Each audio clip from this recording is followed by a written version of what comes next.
अतीक अहमद को लाया जा रहा है नैनी जेल। लगातार इस काफिले पर हमारी नजर है। विभूति सर, मैं आऊंगी आपके पास। एक छोटा सा विश्लेषण और मैं अपने सहयोगी राजीव रंजन से चाहती हूं। राजीव, क्यों ना ये सवाल अब उठाया जाए कि इन माफियाओं को संरक्षण मिलता है, भले ही बाद में ये पार्टियां एक दूसरे पर कैसे भी आरोप लगाती रहें, उसी संरक्षण पर ये पनपते हैं और इतने खौफनाक हो जाते हैं।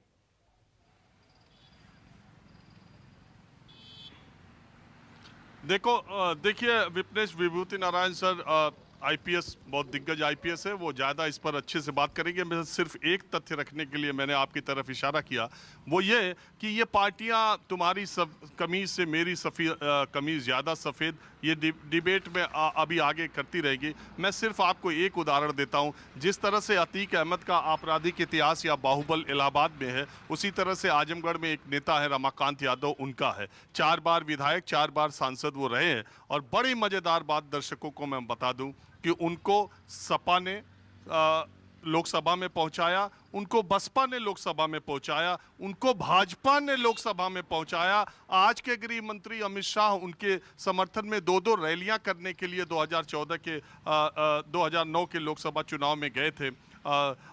2014 में भी वो चुनाव लड़े थे और भाजपा ने भी उनको संसद में पहुंचाया था और बसपा ने पहुंचाया, सपा ने, तीनों पार्टियों ने। बची कांग्रेस, तो 2019 में कांग्रेस ने भी भदोही से लोकसभा का टिकट रमाकांत यादव को दिया था। तो अगर अपराधियों से दूरी की बात है तो ये चारों पार्टियों का, एक व्यक्ति को चारों पार्टियों ने लोकसभा में पहुंचाने का या लोकसभा का टिकट दिया था। इसलिए ये कहना कि राजनीति में अपराधीकरण, और जहां तक मुझे याद आता है कि 1985 में रमाकांत यादव निर्दलीय जीते थे और शायद पहला चुनाव 1989 का भारतीय जनता पार्टी ने उनको टिकट दिया था। अगर धुंधली यादों में मुझे ठीक याद हो सकता है मैं गलत भी हूं, लेकिन मुझे याद है कि 89 का टिकट रमाकांत को शायद बीजेपी ने ही दिया था।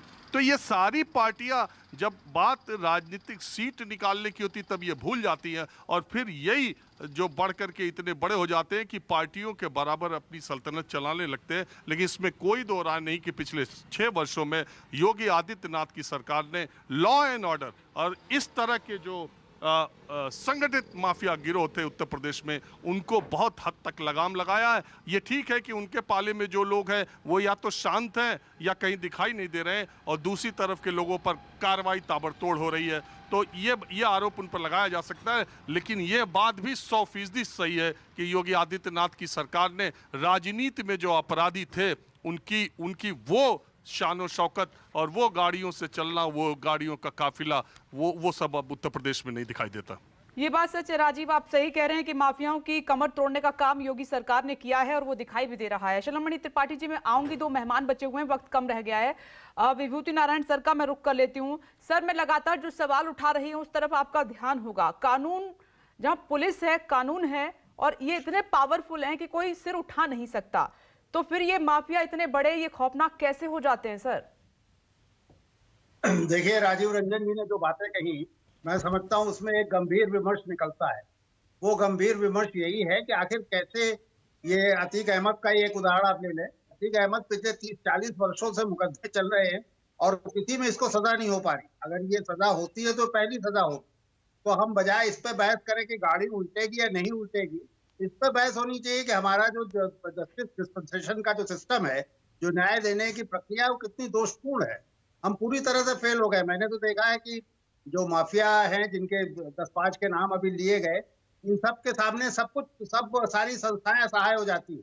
पुलिस को खरीद लेते हैं, अदालतें इनके खिलाफ कुछ नहीं कर पाती, पत्रकार इनके पैरोकार हो जाते हैं। राजनीतिक दलों का तो अभी यही के हवाला, ये किस तरह से 4-5 जो महत्वपूर्ण पार्टियां हैं, वो रमाकांत यादव को भी, अतीक अहमद को, राजा भैया को, इन सबको टिकट देती रही। तो इस हमाम में सभी नंगे हैं। हमें बहस इस पे करनी चाहिए कि हम अपना जो जुडिशियल जो सिस्टम है, जो जस्टिस डिस्पेंसेशन का सिस्टम है, उसे कैसे प्रभावशाली बनाएं। हालांकि अभी सुप्रीम कोर्ट के एक निर्देश के मुताबिक MP MLAs के लिए अलग अदालतें बन गई हैं और थोड़ा त्वरित हुआ है उनके खिलाफ मुकदमों की सुनवाई का सिलसिला, लेकिन अभी भी बहुत कुछ होना है। उसके बजाय हम शॉर्टकट की संस्कृति अपनाते हैं। योगी आदित्यनाथ की भी दुर्भाग्य से उसी में विश्वास करते हैं कि गाड़ियां पलट जाए, लोगों को मार दिया जाए, ये कहा जाए कि अपराधी या तो ऊपर रहेगा या उसका हाथ पैर टूट जाएगा या जेल में जाए, जमानत तोड़ के चला जाएगा। तो ये गलत है। पूरा का पूरा हमारी व्यवस्था है वो ध्वस्त हो रही है। हमको इस पे ज्यादा जोर देना चाहिए कि कैसे हम अपनी न्यायिक व्यवस्था को में सुधार करें और 1.5 साल के अंदर मुकदमों के फैसले हो जाए, बजाय इसके कि पुलिस को आप अधिकार दे रहे हैं कि कहीं गाड़ी पलटा दे, कहीं किसी को गोली मार दे, किसी का हाथ पर। तो ये एक खराब नजीर पेश हो रही है उत्तर प्रदेश में। इनको अतीक अहमद को इलाहाबाद तक ले जाना चाहिए। और अब मुझे लगता है कि ये मुकदमा काफी मजबूत है, इसमें पैरवी भी अच्छी हुई है। अभी इन्होंने जो पाल की हत्या की उससे भी जनहित के खिलाफ हो गया है, तो ये ज्यादा संभावना सजा हो जाएगी। अगर ये सजा हो जाती है तो एक तरह से न्याय की विजय होगी और बिल्कुल। यही तरीका अपनाया जाना चाहिए। ये सर आपने शॉर्टकट वाले बहुत महत्वपूर्ण बात कही है कि न्यायपालिका को सोचना चाहिए, सालों से मामले लंबित पड़े रहते, शायद इनका सिर उठाने की और इतनी ताकत दिखाने की एक वजह यही है कि हमारा कुछ बिगड़ता तो है नहीं।